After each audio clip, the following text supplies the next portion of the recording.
Hi, it's Mark Owen from Moose Marketing PR, the editor of Punchline magazine, and welcome to Punchline Talks. Today I'm joined by Geoff Burch, an internationally renowned and highly motivated business speaker, television presenter, author, and as well as being a darling of the world's blue chip companies. He's written 6 books, and he's a bit of a business guru. You can tell I've actually wrote all that down, did myself a script today. Welcome, Geoff, to Punchline Talks. Hello, mate. How are you?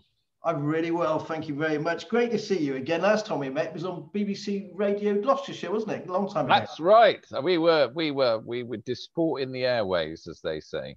That's right, Mr. Cummings. I'm always amazed at how tall he is in real life. Yeah. I always imagined him to be a bit of a pygmy, but he's a lot taller.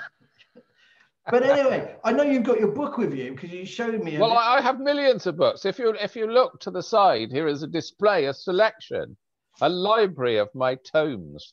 Well, when I recognise the one on this side, the size resistance he's using. Oh yeah, well there we go. And there's Go It Alone, and oh, I don't know, The Way of the Dog. Here we go. Way of the Dog. There's another one. That's my favourite. That one, Way of the Dog. Everyone else hates it, but it's about a bloke who gets turned into a dog by a wicked witch. Fantastic. I hope it's a children's book, is it? No, it isn't. No, it's a sales book. It's a sales book, and it's just an allegory about this guy. He's absolutely dreadful at selling. He's appalling, but he blames his customers for not buying. It's not his fault. And he tries to sell double glazing to a strange old lady who lives in a gingerbread house. During his presentation, he does point out that there's children eating bits off her roof. And she says, I blame the parents. Whereupon he's turned into a sheepdog, and he learns to herd the sheep the way you should herd your customers, you see. The first thing he does is rush at them barking, and they all run off, which is what his customers always used to do. So fantastic. So little by little, he takes the sheep through all the obstacles until he finally pens them up, happy and contented, like he should have done with his customers. Just like my customers, then. That's well, yes. There's 2 ways of making money out of sheep. That you can beat them to death and skin them and sell the meat and bones, which is all right, you know, if you apply this to customers. But you can only skin a sheep once. If you take care of them and love them and cuddle them, you can shear them every year for the rest of their lives, which is what we should be doing with our customers.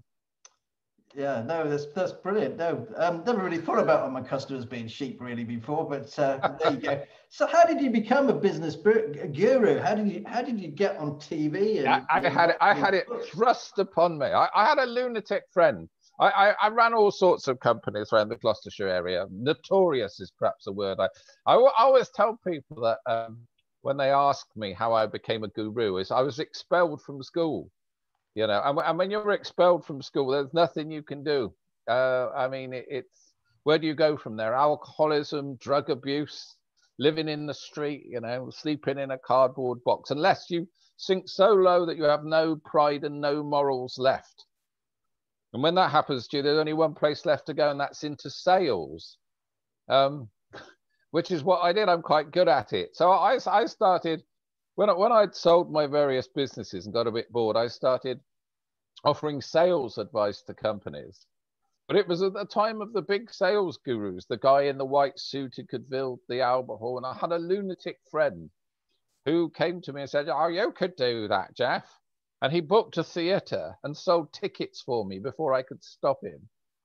But the outcome was that that somebody heard me on Radio 4 trying to promote this mad event and invited me to write the first book, which was Resistance is Useless. And they say, as they say, the rest is history. I mean, that was about 25 years ago. Oh, at least. Yeah. What were some of the other businesses that you ran around Gloucestershire? Oh, you don't have to name them, but... No, I mean, scrap haulage, shops, whatever. My dad was a mad old Viennese psychiatrist who never made any money, but used to make me laugh. Talk to me about philosophers. He was one of the most miserable people that ever walked the earth. But so my mum had to keep us, and what she used to do was drive along in this dreadful old American car that my sister had given her, that a boyfriend had given her. And she used to just see businesses for sale, and she'd know whether they had potential. You know, he should have been making more. She was an old cockney. He should have been making more. And she'd buy this business, build it up and flog it. And I kind of did the same a bit, really. You know, not as well as she did, but I did all right. So I and again, you know, I've made every mistake under the sun. And I always think you want great business advice. You never want to ask somebody who succeeded.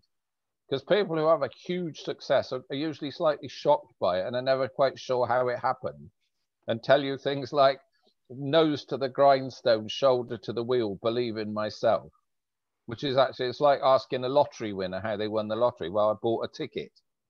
So if you think you can repeat the process by you buying a ticket, you're fooling yourself. So the best business advice comes from the bloke with the dog on the hairy string who says, "Spare any change, please." You say, "How did you get here?" "Well, I trusted my brother-in-law. I borrowed more money than whatever it was. I had the wrong product. I drank too much." Then you find out what you shouldn't be doing. One of the routes to success is actually to avoid doing the things you shouldn't be doing. I mean, not being funny. So did you grow up in Gloucestershire then? Yes, I did. Oh, right. Yeah. So where did you go to school, Geoff? Where were you born? Ah, well, no, I went to a particularly rough council school, which I won't name, and was basically, you know, they're the ones tipped to succeed at school. I was tipped to be imprisoned. But what nobody knew was that the boarders at a certain famous Cheltenham women's girls' school Right. used to lower the fire escapes at night for us local Hells Angels to climb in for visits. And that's how I met Mrs. Burch. And she straightened me out with her iron discipline and brilliant business mind. So really, behind every successful man is a very surprised woman. I always heard it, behind every successful businesswoman was a cat. Probably. Probably. So the whole thing's kept on track by Mrs. Burch, who is otherwise engaged, or you could interview her. Well, it sounds good. Maybe you should bring her in. No, but so from the talking thing with the theatre, how did you then land the TV job? So what happened there? Somebody saw me guruing at various conferences and so on, and said, "Ian, do you want to do a TV series?" Not a thing that I'd repeat really, because it sucks the life out of you doing that. But it taught me an awful lot about business. I was supposed to be advising small. One of the things that happened to me at the very start of this kind of guruing was there was a thing called the enterprise allowance, and the idea was that somebody had tipped off. I think it was probably Margaret Thatcher at the time.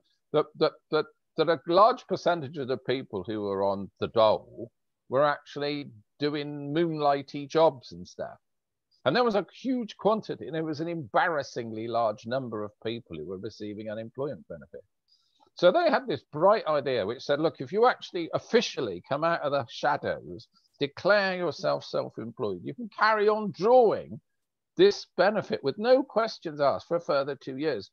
But we will sign you off. So all of a sudden they halved unemployment. But then there's someone said, well, look, you know, we ought to give them some advice. And so they hunted around in each town. And in the case of Gloucestershire, they found this loony Geoff Burch. So you were signed up for the enterprise allowance. You got a free Kit Kat, a cup of tea up at the dole office, and you were inflicted with me for a couple of hours to launch your business career, you see. Now, to start with, it was easy because the room was full of people who made their living pinching wheels off cars or selling recreational pharmaceuticals or whatnot. And they really had got great business verve. You didn't really need to tell them anything except try and avoid being arrested. But then the next tranche that came was when this sort of mad cull came of all the middle management. And the next batch I had were all wearing Prince of Wales check and sitting with sharpened pencils and shiny conker shoes waiting, and a look of total devastation and bewilderment. And they were the unrealistic ones, you know, the ones who'd got these ludicrous ideas that they'd all been made redundant from designing nuclear power stations. And then they thought the greatest business idea would be to be a consultant to the nuclear power industry, which had just kicked them out, you know, or, you know, so again, they all had these mad ideas, and some fell by the wayside and some didn't. And all you could do is give them tips and hints. And I'm quite, don't like to upset people. I want everybody to love me, right? So when I did the TV series, we were into the first failed business we went to was this flower shop, you see, where this dozy great lump was trying to, well, basically had sunk her life savings, and the researchers had found people who were one step away from devastation. They were literally on the verge of bankruptcy and ruin and everything else. And I'd got this little Welsh director, this woman director, who was just like the witch out of Chilton and the Wheelies, who spoke, "Yeah, great fat stupid idiot." She spoke like that. And anyway, I went up to this one. "Okay, go in and tell her about her business." And I thought, "Oh, that's very nice." And next time, I'm grabbed by the ear and hauled outside. And she said, "What are you doing? Very nice. This is TV. You want to break her heart. Tell her what an idiot she is. Break her heart. Make her cry. Tell her she's doomed." And that's it. So I went in and I said, "What sort of shop is this? Flower shop. Why haven't you got any flowers?" "The cold weather kills them." And I said, "Outside, your Doris, it says Doris's, but it doesn't say Doris's flower shop." "No." "How many flowers do you sell?" "We don't sell any." And I said, "Well, perhaps if you said it was a flower shop, put some flowers." And I actually let her have it right between the eyes, you know. And a month later, guess what? This business is taking like $2,000 a day. Yeah. And I suddenly realized that what we do when we try and help people with their business ideas, we just aren't honest with them.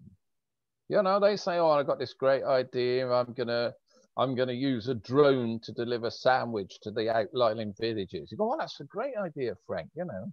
And I've remortgaged my house and I bought 20 drones, you know. and you think, oh, you know, and you're thinking to yourself, this guy's doomed. But really, you want to grab him by his throat and say, "Don't be a prat. Start off delivering these damn sandwiches by bicycle." There was a lovely lady, a super friend of ours, who made sweets. And she'd got the thing, and she'd got all the health and safety stuff to rent a little industrial unit, and she made them. They were all tied up with silk bow, but they tasted horrible. But I didn't tell. I still feel bad about that now. I see her and I said, "You still doing the sweet?" No one, you know, that was a bit of a disaster. I lost so much money. And you think, and I think to myself, why didn't I say, "Look, just come, these sweets are horrible." Nobody ever told her. And she started off doing business with her friends, so no one told her. So anyway, it's not hard. You know, they say 9 out of 10 startups go on their ass in the first year, but 9 out of 10 startups that have the correct advice and take it succeed. So anybody watching this who wants to start their own business, you want to find your worst enemy and get them to let you have it straight between the eyes, you know. What's the you know, did anyone ever come back to you and give you like 4 bells back and say, "Actually, don't talk to me like that"? Oh yeah, all the time. They're nutters. I mean, I've had this guy. He was cast adrift from the RAF, and he'd obviously been given this lump sum of money. And there's an old Chinese proverb that says, "If you don't like smiling, don't open a shop," which is something he contradicted immediately. And he had a tea shop in the Cotswolds. He said, "I'm going to open a tea shop in the Cotswolds." I said, "Don't tell me. I'm going to do my mind reading. It's going to be called the Mad Hatter." He said, "How did you guess?" I said, "I just had this funny old feeling." You know what I mean? And I went there, and the place was heaving. And I've never seen anybody look so dejected and miserable. I said, what's the matter? Look at all these bastards eating my food. They come here with their children. And I said, well, they give you money. Yes, but I mean, look at them, scoffing my cakes and drinking my tea. Just thinking, oh, why the hell did you open a tea shop? You know, yeah, it's and of course, yeah, and I was, you know, they really were stimulating those early days because I didn't give a monkeys. I was being paid by, you know, Gloucestershire County Council or whoever financed this madness, and yeah, let them have it right between the. I mean, with clients who are paying you, there's always the danger of not being paid. But I mean, I think even the legendary Julian Dunkerton at one point went through the enterprise allowance. You know. Yeah, I mean, you know, and I mean, there's a success story for you. I mean, again, if you can take it on the chin, if you can listen to the correct advice. So, I mean, one of my things is professional. I'm obsessed with this idea of professionalism. You know, where you know, one of the things that should be banned before even heroin is day glow stars.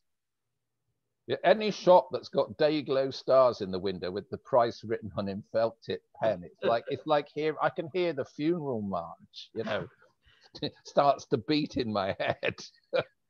Unfortunately, you do get quite a few of those in Gloucester, I'm afraid. The same thing happened to me a little while ago, not far from Barton Street. Someone asked me, and he had exactly the same, lots of Dago stars, wanted to be rebranded. And anyway, I won't go into it, but it's very hard, I think, when you're being paid to tell the truth.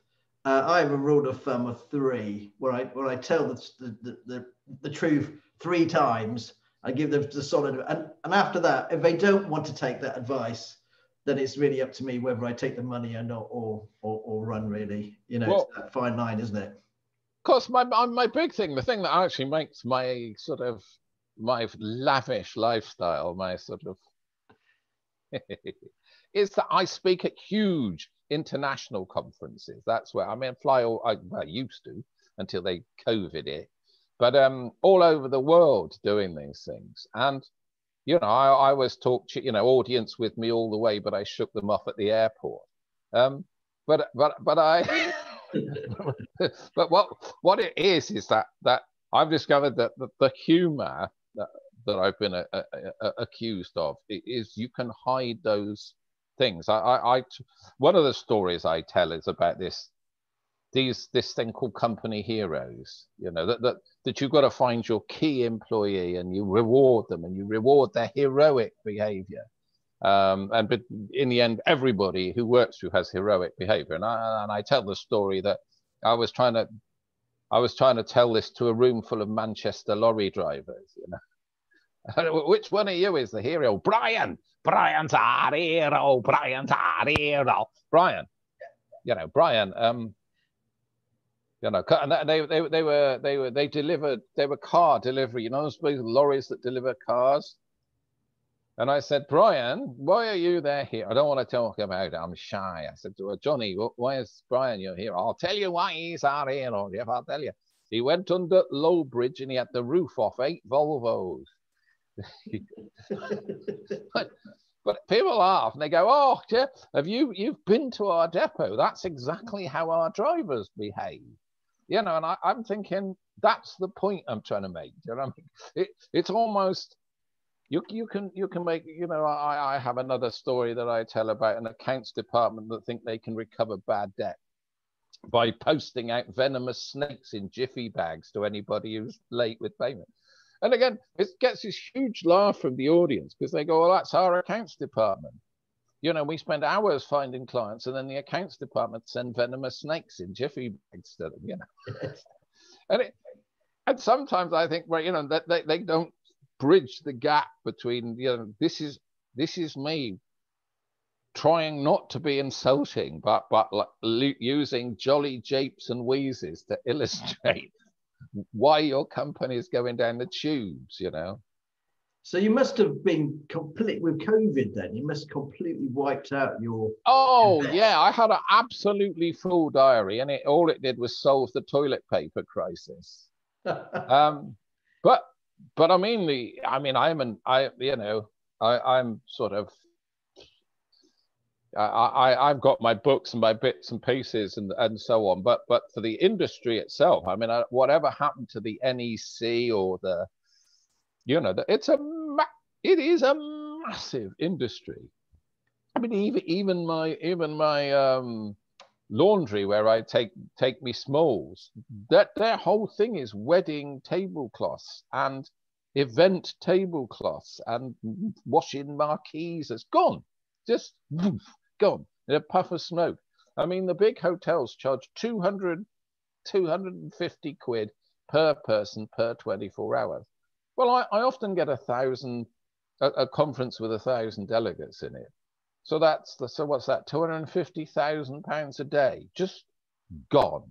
You know, just in a puff of smoke. The sound people, the people who make the little dodgy gifts, the stupid hats. You know, I should think even the sale of Fox's Glacier mints, which everybody's made to suck during these things, has gone down the tube. It's shocking. And you, depressingly enough, when I spoke to you, suggested, well, how's that ever going to come back? I don't know. Well, this is it. I mean, we're talking about the airports and you know, aviation industry, the hospitality industry. Let's be honest, I can't see it coming. And all those people that worked in there, you know, the heartbreak of growing a business and nurturing a business for 10 to 30 years, suddenly just to have it whipped away from you is actually mind-boggling and mentally draining, and let alone all the knock-on effects for that. You know, I mean, I've always been marked down cheerfully as quite dodgy, you know, live from hand to mouth, sort of the sort of gypsy existence of sort of traveling business guru. But up the road from me, because I you know, like where the posh houses are, you know, the houses that are £1 or £2 million each. You know, you get this guy and you go, I don't know, he's put down 500,000 quid, he's got £1 million mortgage. Why does he think he can? Well, it's fine, don't worry. You know, this guy is an airline pilot. What could possibly go wrong? You know, if you'd have said to me 2 years ago, a guy who's on 250,000 a year flying a jumbo jet across the Atlantic, you know, how safe a bet is it to give him a mortgage? You know, what happens? You know, literally, what could possibly go wrong? I mean, you know, it is shocking. I don't know. I mean, I've had wonderful opportunities from this as well. I mean, I've suddenly found I'm business guruing to India. So I'm guruing to that must be like Coles to Newcastle. And I've even got a certificate arrived that has voted me top 10 motivational speaker in the world. The world, mind you. So that's good, isn't it? Well, congratulations, Geoff. You know, and I probably would have never traveled to India. So virtually traveling to India is quite exciting. So there's a bit of that going on, but it's not the same as scampering around semi-naked in front of 500 people. Well, I've seen you do that on YouTube, and you used to have a ponytail, which I was quite impressed with.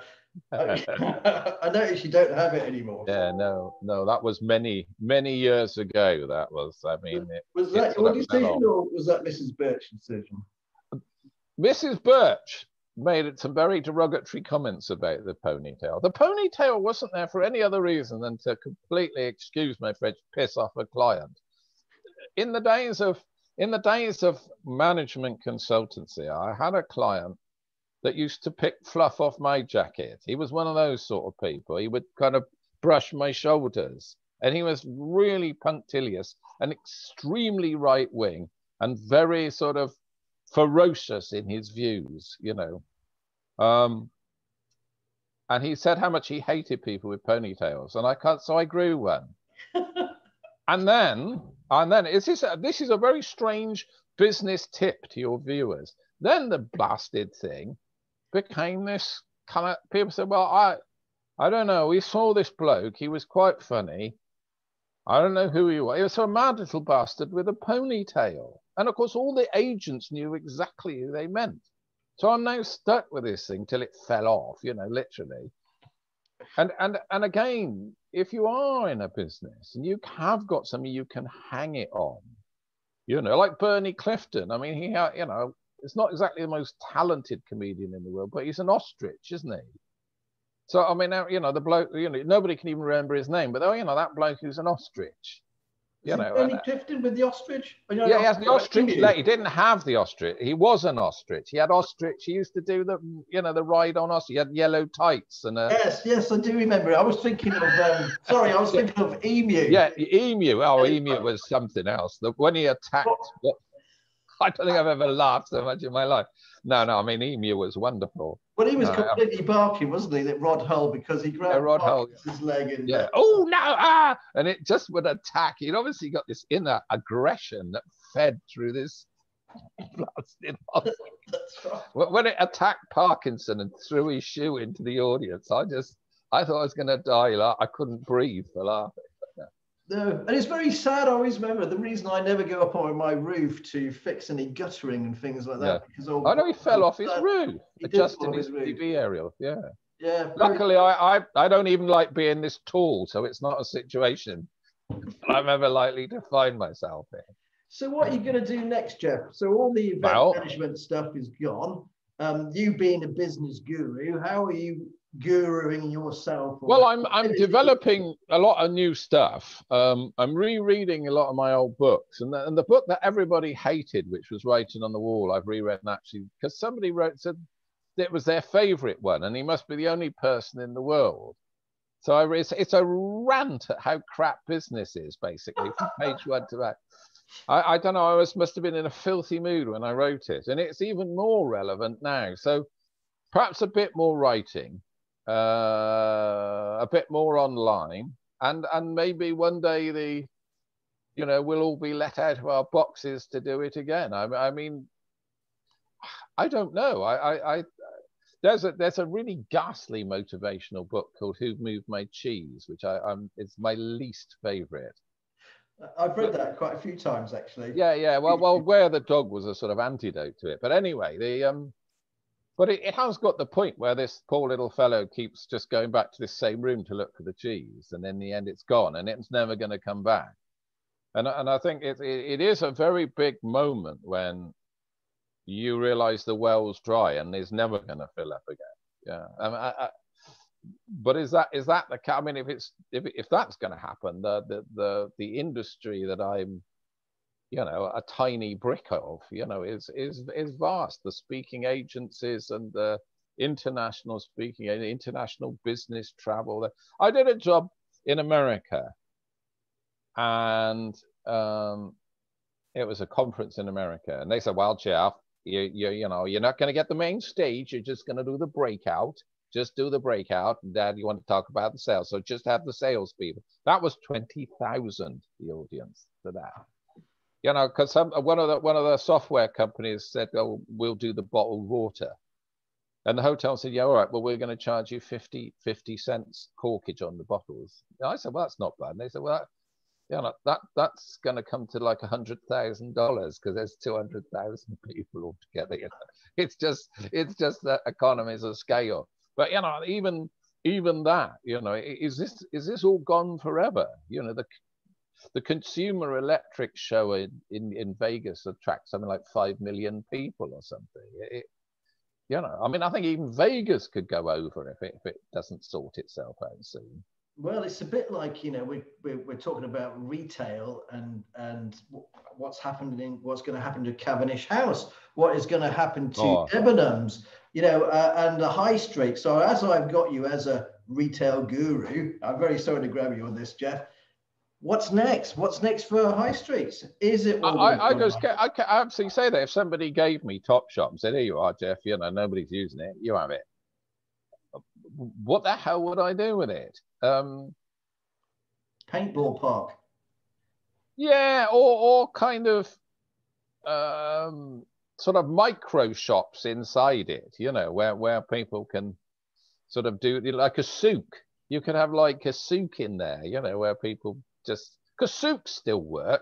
If you ever go to Egypt or anywhere like that, you go into this massive building, and there's about 10,000 businesses, most of them selling fezzes, and yet they all seem to, your sort of fezzes and but hubble bubble pipes and spice. It doesn't seem to be anything else than camel saddles, and yet they're all making a living.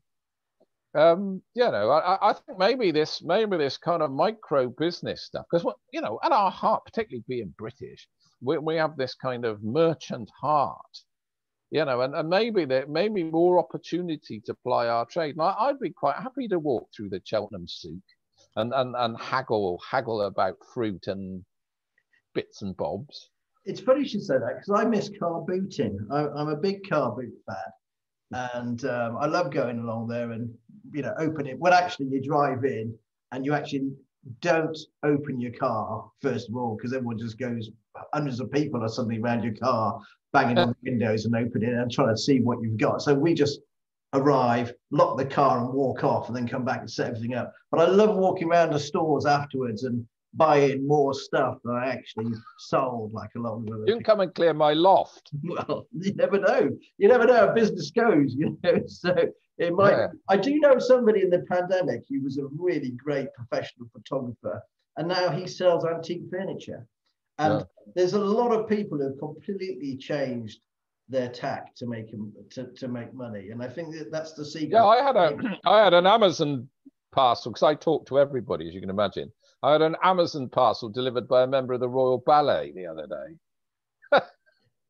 Yes, it was the tutu that was the giveaway, but Did they pirouette as they go round? Yeah, I liked his pas de deux, certainly, but yeah, I suppose, but it's got to end. Somehow this has got to end, because it's dreary.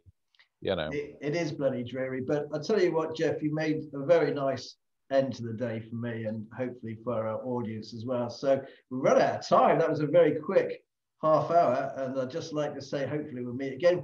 Hopefully you'll come along and do maybe one of my business breakfast briefers. I'd love to. At the moment I'm hibernating in a burrow of torn newspaper and droppings and broken dreams. Well, there you go. You're perfect as one of our panel then, because they're all doing exactly the same. The first ray of sunshine, I shall emerge into the spring. Well, Geoff, thank you very much. Geoff Burch, thank you ever so much for joining Punchline Talks. Great to see you. Thank you. Cheers. Cheers.